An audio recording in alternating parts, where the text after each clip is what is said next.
the work I've been doing, that it's not in any way trying to diminish Busa or deny his contributions, because they were many.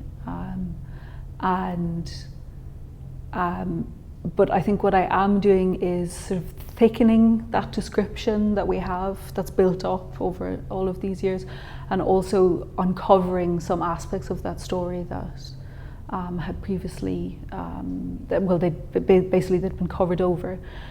So Busa had a team during the years, especially that I've been working on, which is about 1954 to 1969. Busa had a team of up to 65 people working with him, and amongst them were female key punch operators. And Busa does mention his team of assistants in his writings, but he talks about them very differently. So it's very clear that he really prized the work of the philologists, who were mostly priests, and he talks about, you know, the wonderful metaphysical diversions of their work. And then the female key punch operators, who were sort of, if we think of his work organization as being like a pyramid, they were really at the base, with Busa at the apex. They were really at the base of the pyramid. And so he rarely refers to them. They're clerks. They're usually silenced, with the exception of just one or two publications, and there he really complains about their work and the types of mistakes that they make. So the work that I have been doing is to understand what it was that the key punch operators were doing. So they were transferring onto punched cards the millions of words of Thomas Aquinas and other texts. They were also, to some extent, they created a revenue stream for Cal, because he was able to subcontract their work, it seems. They also seem to have fed into devising, it's often said that Busa worked initially with computers, but he didn't. It was, of course, electromechanical accounting machines, and they couldn't represent out of the box, they couldn't represent those special characters that he was dealing with, so they helped, it seems, there's reasonable evidence that they helped to devise some of these key combinations in order to encode, and then they certainly did some training, and they certainly did management. The book that I've been working on ever since, it basically sets out to recover their stories, to understand their experiences of working on the Index Thomisticus project, but also to ask questions about how knowledge operated in and through the Index Thomisticus.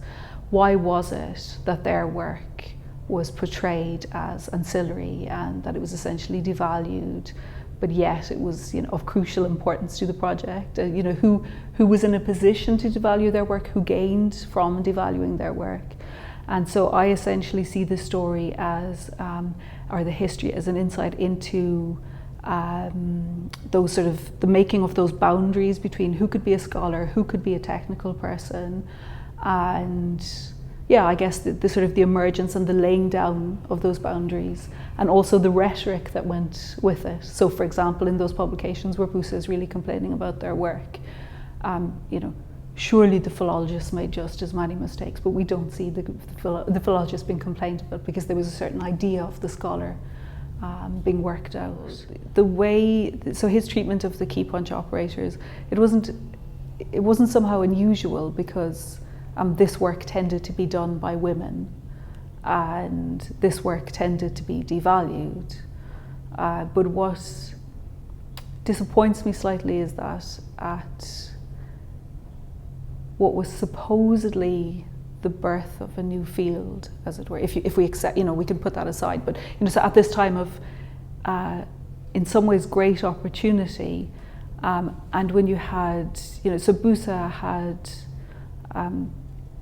he has so many wonderful writings where he talks about the formalization of language and how it confronts us with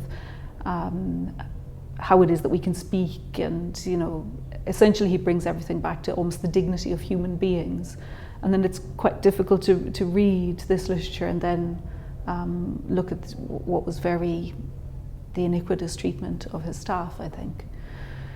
So it seems to me that at least theoretically, there was the potential to rethink how we value the work that is being done by makers or thinkers, and to actually see them on a continuum and to realise that thinking will be part of making and making will be part of thinking.